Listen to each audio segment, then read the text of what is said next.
Good evening, I'll call the meeting to order. Our echo or board president has a previously scheduled absence, so in her stead you get me. So I may not do as good of a job, but I'll try. I guess the first thing we do is rise for the pledge of allegiance. To the flag of the United States of America, and to the republic for which it stands, one nation, under God, indivisible, with liberty and justice for all. All right. Okay, first item on the agenda is the consent agenda. I guess I entertain a motion either to approve that or record some specific thing out of it. We want to discuss it.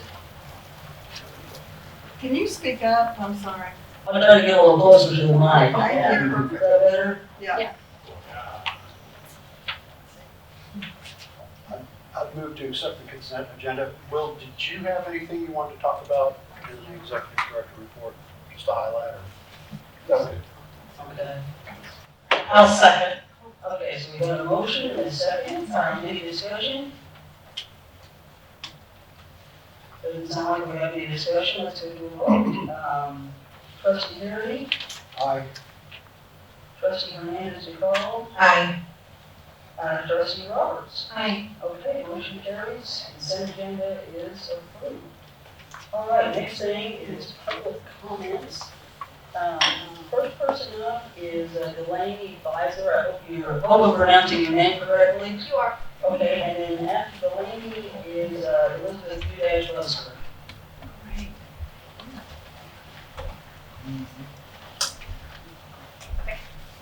Hello, my name is Delaney, and I'm here speaking for what I, and I'm sure many of us believe in, freedom of speech. When you start restricting what you don't agree with, then you run the risk of restricting everything until you have nothing left. You have rejected the guidelines of the American Library Association because they either are too liberal or they don't reflect the values you think the community should have. That's where the problem lies. A library should reflect the values that libraries have, which includes having a varied selection of books, authors, and perspectives, especially those you disagree with most. You're too focused on the library catering to your opinions and values that you are silencing everyone who doesn't agree with you. This isn't a right versus left issue. This isn't even an anyone versus everyone issue. This is the silencing of the people of this county and those who attend this library, including myself. The use of the word pornography is not falling on deaf ears. Children are protected from pornography by the federal law, state law, and by parents too. If we use some context clues here, that would mean that federal and state law does not allow definitionally obscene material in libraries, whether it's for adults or anyone else. Using it as an excuse to get rid of, again, folks that don't favor values is ignorant and asinine. With that, I will say, I believe that everybody deserves to have a library that does not cater to one group's opinions. A library is used to educate everybody on topics that they don't know about or they don't disagree with. For those who are restricting and wanting to restrict this freedom, I urge you to read up on that and you might change your mind. Thank you. Okay, thank you very much, Ms. Pfizer. Ms. Udash-Lusker, you're up next. Jeannie Colbert is after Ms. Lusker.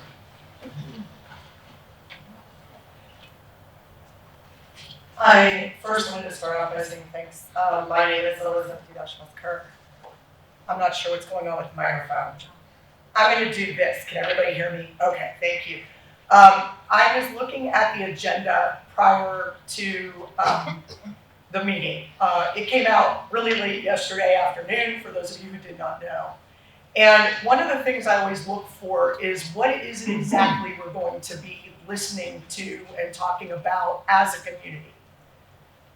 As you can see, there's not a whole lot on there to guide you about what it is that we, the public, I should say, about what it is specifically we are talking about. Policy and bylaw draft and revisions and a censorship policy is the only bit of information that we get. The last meeting that we had last month was confusing and difficult to follow. None of us really knew, I don't think, in the audience, exactly what changes we were going to make, what deletions were being made. And the censorship policy That's sort of new. I'm not really sure where that fell into the discussion last time, or even where to look for that. Now, the last time we met, I had to look 2 months prior to find out what points it was that this board was going to be discussing. 2 months prior, I had to dig for it. This time, I don't even know where to look. So, this is simple. Tonight, the State of the Community Dinner for Nixa is being held, and we are all here. We are not there. This is not the entirety of the community. It's not the entirety of the county. A few loud voices are not representative of community values. The whole point of the ALA Right to Read statement has nothing to do with pornography or with giving children books that we deem inappropriate and age inappropriate. I would encourage you to look at what the Right to Read policy actually is. I don't have time tonight. To look at what it actually says, and that it is part of the establishment of libraries since the beginning of libraries in our country. I tell you this because screaming about freedom of speech doesn't work in here. Screaming about the First Amendment doesn't work in here. And well, we just heard from Dell talk about her experience with libraries and how important it is that everyone be welcome. I know I sat here last week when people said, we need to get rid of the Right to Read statement from the American Library Association because it says let's give pornography to children. That is just a lie. It's misinformation. I would like some clarity from now on. Thank you, Ms. Bozo. Ms. Coburn, you're next, and then Juanita Bright is right after Ms. Coburn.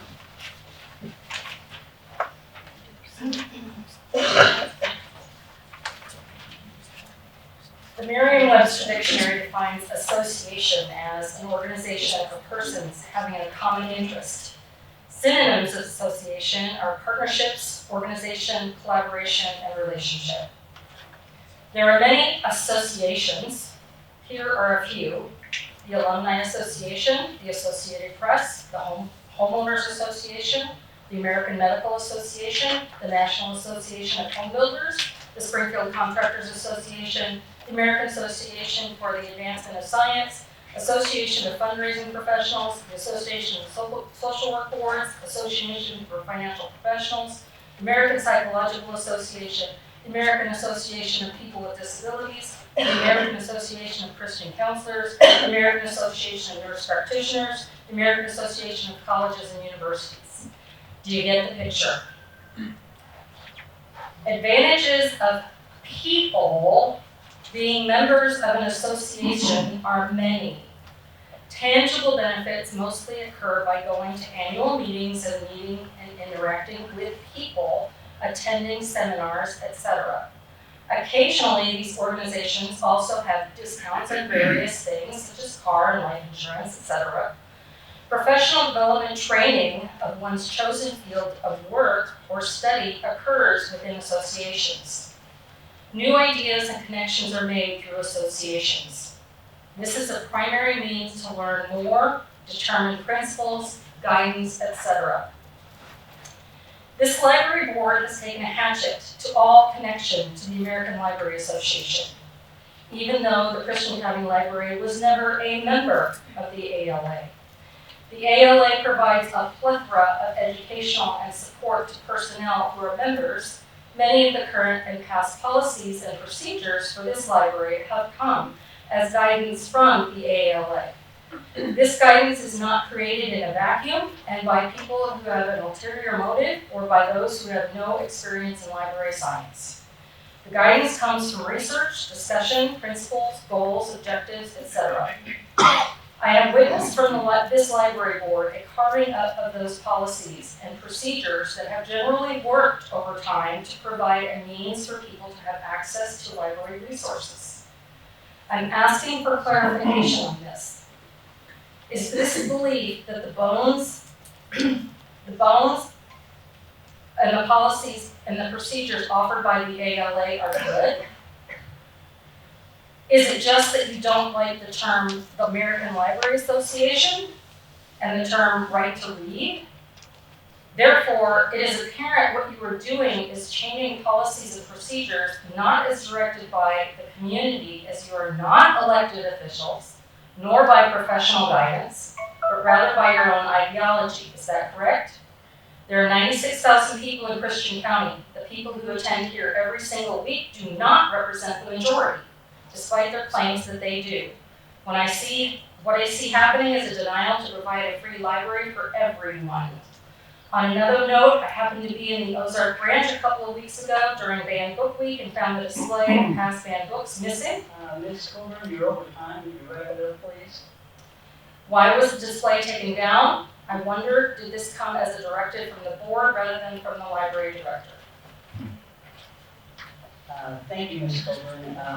Juanita Bright, you're up next.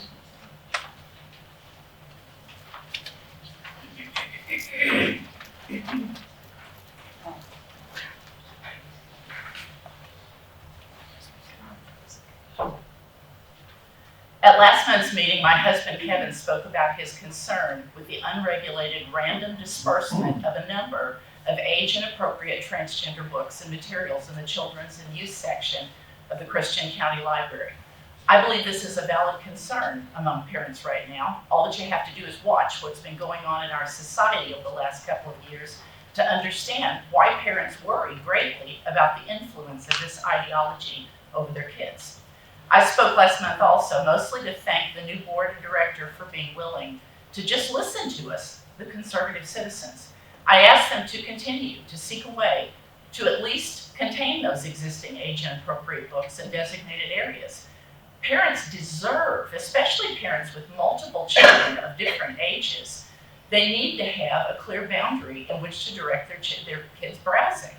They need to be able to feel comfortable to come in, relax, and allow their kids to browse to their heart's content.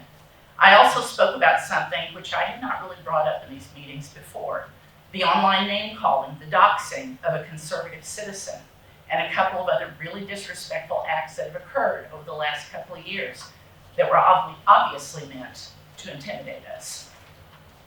Well, lo and behold, a few days after the last meeting, the Springfield Daily Citizen, which is obviously a biased online publication, proved me right.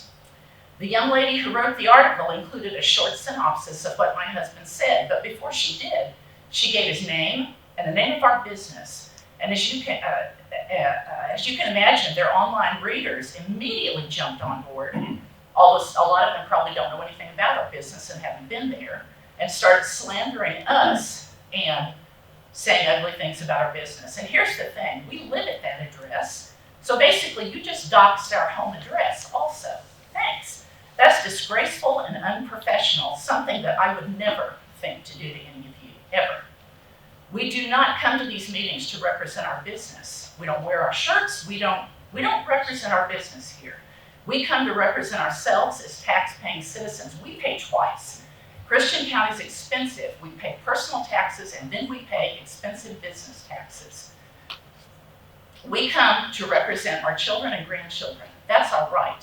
Other than the fact that we pay lots of business taxes to the county, which benefits this library, our business has nothing to do with it. The Springfield Daily Citizen owes us an apology.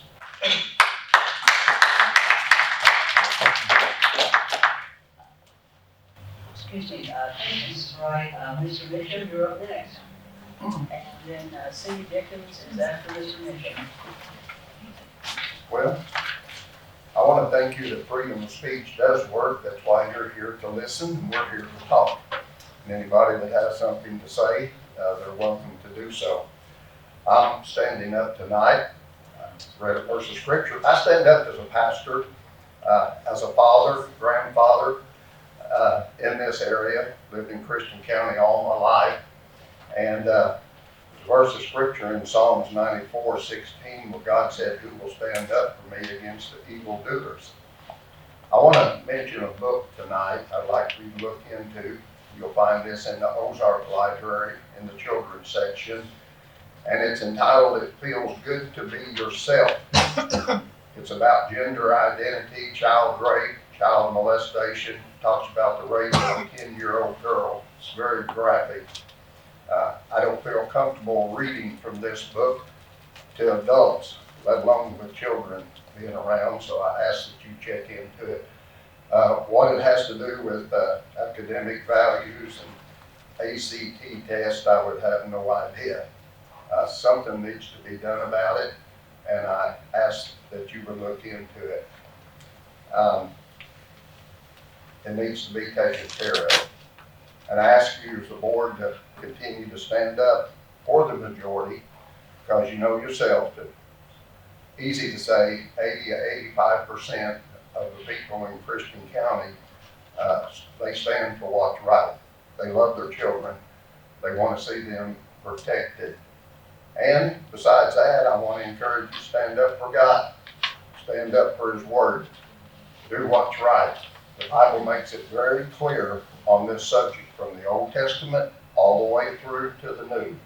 From Sodom and Gomorrah, those 40 or 50,000 people that lived in those 5 cities that were destroyed. Book of Romans chapter 1, 1 Corinthians chapter 6 makes it very clear about this type of lifestyle.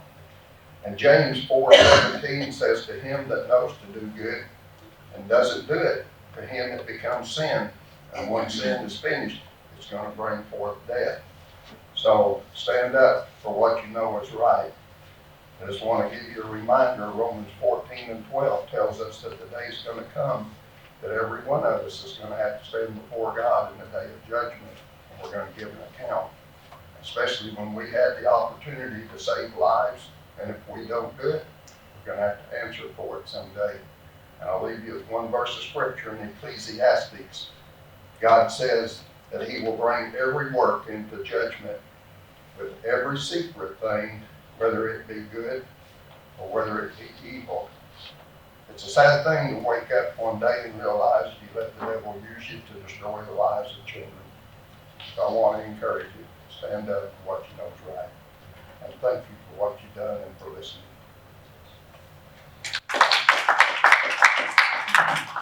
Thanks, Mr. Mitchum. Cindy Dickens is up next, and then following Ms. Dickens is Carissa Carson.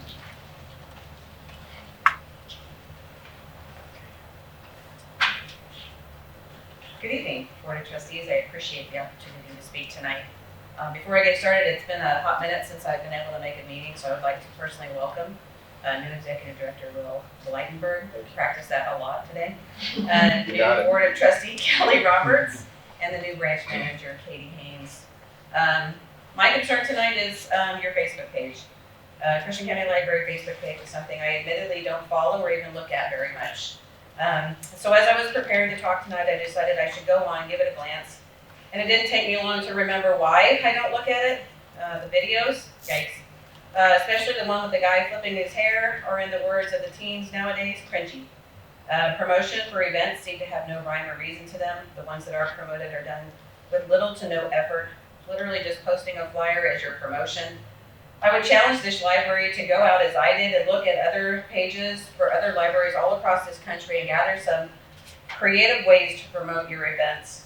The ALA, I wasn't here last month, so I didn't know this was a big discussion. So the ALA to me is a cesspool of woke ideology. So I would like to thank the Board of Trustees for breaking away from this organization. What does this have to do with Facebook? Well, it begs the question as to why the person in charge of the library's Facebook page would make a post promoting Banned Book Week, an idea that is promoted by the ALA, which again, this library in the entire state of Missouri is no longer a part of. At first I thought maybe these books that were on that post had been challenged in this library, but that isn't the case. So then I asked myself, why did you post these books? For me, the answer was simple. It was intentional, purposefully misleading, and served as a distraction as to what's going on in Christian County. It was meant to spark outrage and cause division. Out of curiosity, I clicked on the link to see why Light in the Attic was challenged. I actually got a good chuckle out of that, thinking that one of those poems was going to cause your kids to drop all the dishes instead of drying them. I was also curious about Charlotte's Web, why it was challenged, and I could only shake my head at this one. A group of parents said that it was due to the main characters being animals that talk, and that was, quote, unnatural and blasphemous, as humans are the highest level of God's creation. Why do I tell you that? Because I want you to understand and see that I don't agree with the challenges listed on that page either. But we aren't talking about dirty dishes or talking animals, are we? We are talking about the types of challenges that paint us. These are the types of challenges, by the way, that paint us as right-wing extremists and religious zealots. They are extremists on both sides. Don't get me wrong. But this was nothing more than an obvious attempt to distract from the real issue of sexually inappropriate books. That seems to be more of a personal agenda. You are entitled to your own personal agenda, whoever does this page, and to be an activist, but you don't have the right to put it on your employer's page. Post your personal agenda on your personal Facebook page.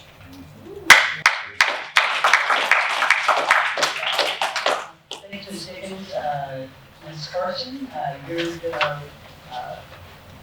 wrap it up for us. Thank you. Scared of this microphone. I just want to start off by welcoming the newer faces to the panel and the new branch manager. Whether you know it or not, you're definitely seen and welcomed and thanked for being here. And also a special thank you for removing Christian County Libraries from the guidance of the ALA. It's become a Marxist organization, and we don't, that does not reflect the community at all. Some of you don't know me. My name is actually Carissa Corson, but I just want to give a brief history about how books in this county became such a hot topic. Over 4 years ago now, some friends and I got together and started discussing some of the viral school board meetings in which certain books were highlighted and read and had pornographic adult materials in their schools. My friends and I thought that there would be no way that Nixa would have some of these books. But we decided to research and find out for ourselves. And to our surprise, we found not just a couple of books, but many books were filled with adult content and pushed certain agendas on our children. Although some of these books were challenged and rectified by the removal or parent restriction placed on them, there are still questionable books at the high school. But that situation fueled more questions about our county library. Our investigation into that revealed that there was a myriad of books placed in children's and teen sections, but also display after display of books pushing adult content. Although we've seen positive changes over the last several years, the issue isn't going to go away because parents like myself want to protect kids as long as we can from the filth that's being pushed on them every single day. We choose to put filters and heavily restrict what my kids can see over the internet and streaming services and other avenues of communication. My oldest, who is older now and has been a huge reader for many, many years, we've watched everything that she has read over the years, and I'm sad to say that a lot of secular books were a no, not yet, because of them not matching our family values and potentially taking away a piece of her innocence. As for the opponents that sit on the other side of this issue, they try to use red herrings, such as books as like James and the Giant Peach, or 1984, or To Kill a Mockingbird as examples as the books that we want to get rid of. And that couldn't be further from the truth. They love to deceive the public and make these arguments something that they're not. The irony is that I sat in board meetings here where adult content has been read aloud and the opponents have gotten up with their young children so they couldn't listen to what was being read. They were protecting them.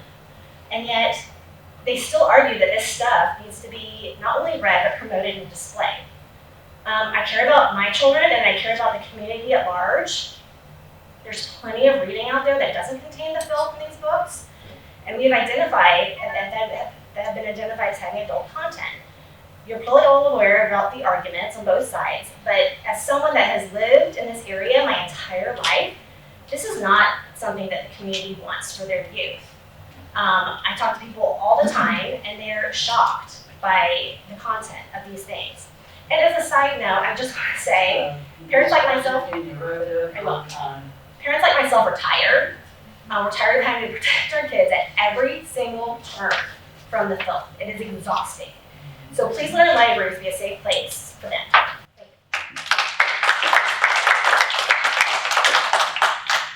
Thanks, Ms. Corson. I'm sorry I mispronounced your name. I'll get it right next time. All right, next item on the agenda is old business. First thing is the policy and bylaw draft and revisions. John, you want to talk about this? Sure. I put this one on there. It's a continuation of the disassociation from the American Library Association. The board voted some months ago that we're not in concert with their goals, and especially with regard to providing all materials to any person of any age. As I said before, that's inconsistent with the Code of State Regulation 15. We operate as a public library. We take direction from the Secretary of State, and those guidances that are provided to us, they are in our policy, and we need to be compliant. I think also that with regard to material for minor children, parents should have the final say on that. And when an area, and this is in the CSR 15, when an area has been designated for a child, those folks shouldn't have any of the material. And if you don't know what it is, go to the CSR 15. It describes in good detail what those inappropriate materials are. You can look it up for yourself.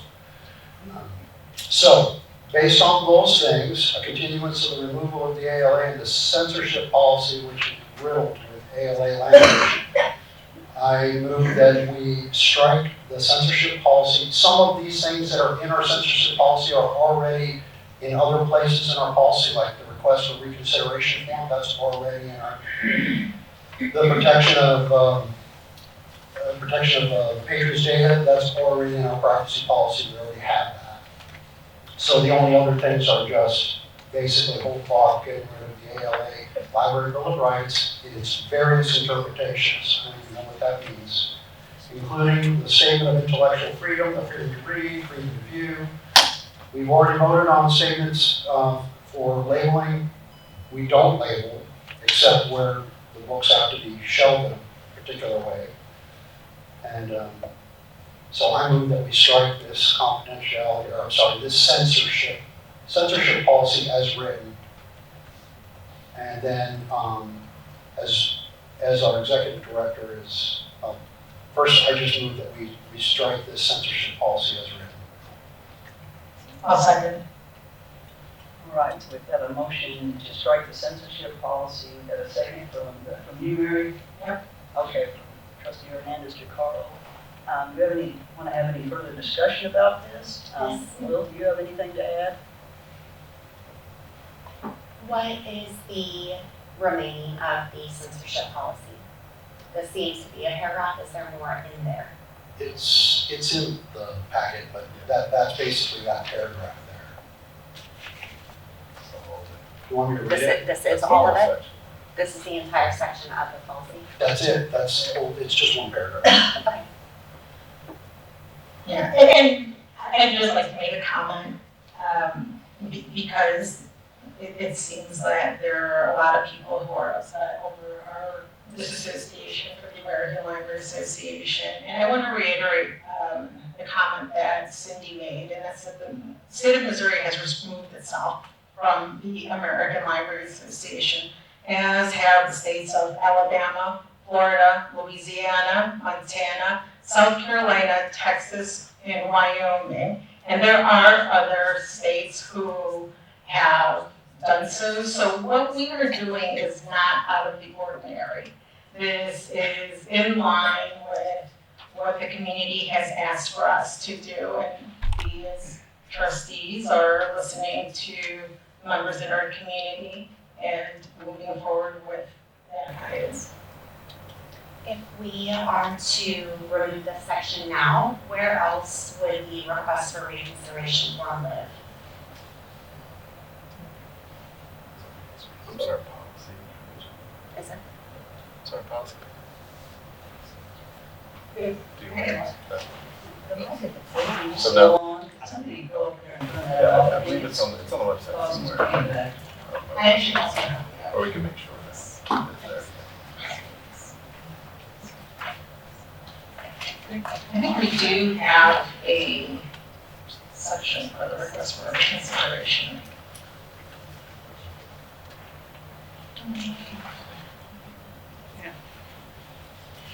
Are you able to enlarge that a little bit so we can read it? Sorry. I can almost read it.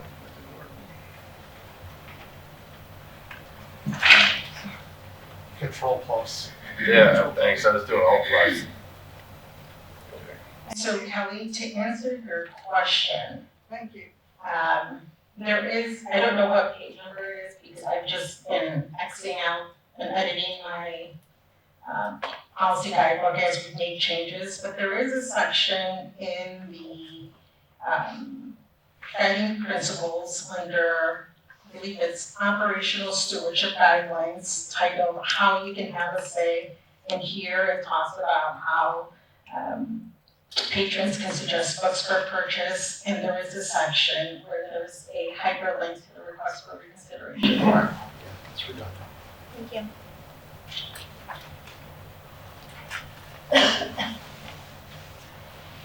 Okay, so we've got a motion to start the censorship policy, we've got a second, is there any further discussion? Doesn't sound like there is, let's go to the vote. Trustee Garrity, Aye. Trustee Hernandez and Carl, Aye. Trustee Roberts. Aye. Okay, the motion carries, censorship policy is written. All right, I guess that's it for old business, I'm going to go on to new business. First thing is the financial report, any discussion about this? Somebody want to take the lead and talk about that? So, just present it as normal, and if you guys have any questions. Okay. I just have one question. I know Mary was on vacation, but we were gonna get, spend today, and we can get that added to the future reports. Yeah, just All right, anything further on the financial report? Okay, next is preliminary budget overview. Will, you want to talk about that one?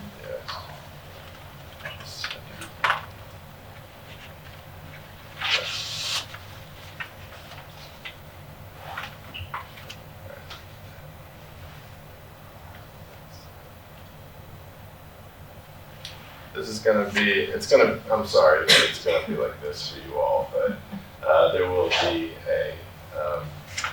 this packet will be online, so. Let's check.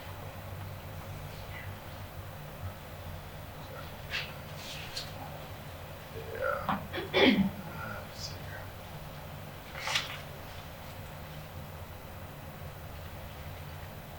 Yeah, I got it here. There you go. Get it right. See how the teamwork I played today? Good. Thank you.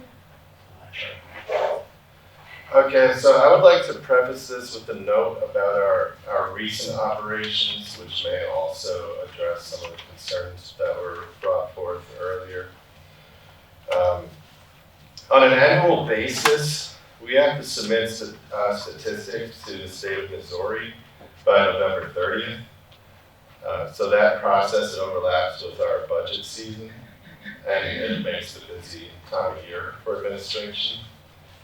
This year, the company that provides that platform to collect the statistics is in the process of folding. So the deadline for the statistics to be submitted moved up. And so we had to slow down a lot of our budget planning to accommodate that in favor of submitting this year's statistics. And also preserving the data of our previous submissions because there was 20 years of submissions on that platform, so download those. So if there are people in the room wondering why I haven't been as available, that's the main reason. I'll leave that there. There's one line here at the top with the carryover bond reimbursement. I'm just going to leave it empty for right now because I'm not confident in my understanding that part of the process. I believe I know what it is. I have a similar number, but the purpose of this agenda item right now is to let you know what direction that I'm heading in with the budget, and you'll see a fuller submission next month. Which is actually something that we started last time. We started talking about the budget at the end of the meeting, so we already started that process. So we're heading in that regard. In my first meeting, I believe, a lot of you expressed interest in better understanding the budget, how the upwards of $4 million is spent, and the intricacies of it that I've spent well. So I hope to teach you all as I learn. The one thing I did learn is that we build our budget around 3 large payments to 3 certificates of participation, basically bonds. And so that is about $800,000 a year that we build our budget around. So that's $800,000 that's already spent that we're paying for the Clever branch, the Sparta branch, buying this building.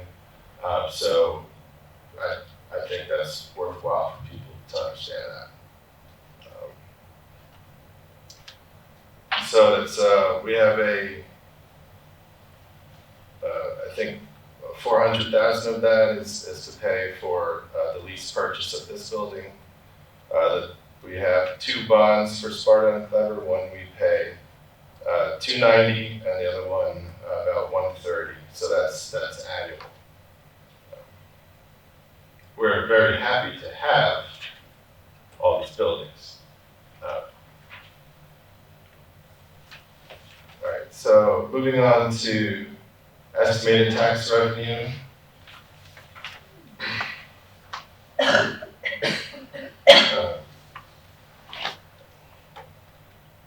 You'll see the in the right column, 3,724,500 is the estimated income. That's slightly different than the tax levy meeting. The county clerk just they sent me a slight correction to something that they came across, and it didn't impact us in any way. I think it was a couple $100 of revenue for the county or something like that, so it has no impact on what we did, the business we did. Now, as far as estimated income from copies and fines, I raised the expected income a little bit because this line overperformed this past fiscal year. Computer use is always a vital service that the library provides. From what I've seen, that has increased, and I believe it'll increase into the near future at least. Also, the rent from the highway patrol goes into that line, I believe. I think that's right. And I think this upward trend is thanks to Heath's efforts, getting good quality computers there, and also to the staff for helping people get set up, people with sometimes limited computer skills, and helping them, get up to date with that. And so that was increased a little bit. As far as state aid, I kept that steady for now, but there's certainly some questions about that with the federal government shutdown. A lot of that, it is a little bit of a trickle-down effect as to whether they'll have funds for the upcoming year. From what they believe and what I believe, I think they will. But so that's just something that may change. May have to lower that number. As far as estimated grants, donations, and reimbursements, I kept this at a conservative number. We're working on keeping the grants going. It's very much a shared duty that I'm leading personally at this point. We did submit a grant recently requesting STEM kits for youth and really for all people to lend and to use for our programming. We should hear back hopefully this week. But also there's sort of the state library is still dealing with this other thing, so that might delay their response there too. So moving on to expenditures. For salaries, we're looking at tackling the pay scale to accommodate for the $15 minimum wage. My baseline estimate for that, if we add $1.25 to all of our employees to avoid compression, that would bring our lowest paid position from $13.75 to $15, and then avoid the compression of the other salaries throughout. And I'm estimating that would cost about $110,000. That needs to be accounted for. I would love to do more, we'll see. Under optimal conditions, it takes about 1,677 staff hours a week to run your library, so it's about 87,000 hours a year. And so you times that by 125, and that's how you get to 110 as a minimum. We do also expect health insurance to increase by an estimated 9%, so that's what's sort of cognitive things. As far as the operating budget, we're really trying to set aside money for projects I've probably mentioned here. I know I have mentioned here before. We're trying to put money either back into our capital project line or create a separate line under operations where we can put money to start tackling that major maintenance plan that we've worked on. So our priority this year would be the parking lots, redoing the parking lots. These are things that have to happen at libraries. And also replacing the flooring. We're trying to replace the flooring in the Sandy meeting storytime room in Ozark. And hopefully this meeting room, and Ozark's large meeting room. So that is our goal. It's lofty, but we're trying to find room to do it, and the administrative team and our budgeters have been very helpful in doing this. Each of those projects separately would be about $30,000 each. So $30,000 for the parking lot done, and probably around $30,000 for the meeting rooms total. Maybe a little bit less, but then we'd be able to be like, hey, let's do this study room over here, maybe. So that's that. Our departments and branches they're very helpful in submitting their budget requests this year with a 3% cut, and I greatly appreciate that. It gives us room to move forward with these necessary facility improvements. And we may need to, we're sort of looking at pulling our collections back a little bit. You can see on the right side under expenditures, you can see like the negative 3% there. We're looking at pulling our collections back to sort of help with these personnel and facility goals this year. We have some digital services that we're evaluating for use and return on investment, and our head of collections, Charlie's been extremely helpful on that end, often far exceeding my ask on that way, in that role, so I'm very grateful to her. And so, on a final note, I spoke with the county clerk's office about the effects of the SB 190 senior tax freeze, and they will be sending me, from now on in November, they'll be sending me a note explaining what the impact would be. So that's something that we need to keep in mind for our budget cycle, that at some point in November, I'll be receiving notes explaining what the impact would be for each year. That's what I have for that. Any questions? Right. Any further discussion about the preliminary budget, or shall we go on to the next item? Let's go to important dates. That's the next item on the agenda. This is the days the library is going to be closed next year. Will, you want to discuss that one for us? Sure. Yeah, I was looking at this, and on the, I'm sorry, we're good multitasker, I promise. Yeah, okay. I knew one of them was sideways. So the two documents for important dates. One document is the document when libraries will be closed to the public, and the other one is for the Board of Trustees meetings. And so that'll be in the packet too. So, do you want me to continue that? Keep going. Sure, I'll keep going. My ask here is Monday, October 12th is listed as staff training day, and I did want to ask if you wanted to consider bringing that back as a holiday that would be closed as Columbus Day. But also, if you would be so kind to leave us a floating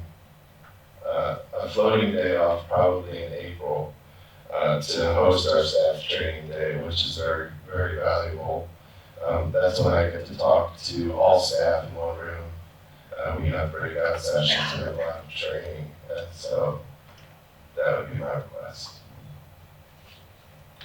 I actually think that's a good idea, because I've noticed since I've been on the board, that we're stepping on Columbus Day every year, and I think we ought to recognize that as we do every other federal holiday. Yeah, and I agree, and I think it will allow for there to be uniformity across the board, because the Christian County offices are closed and do observe Columbus Day.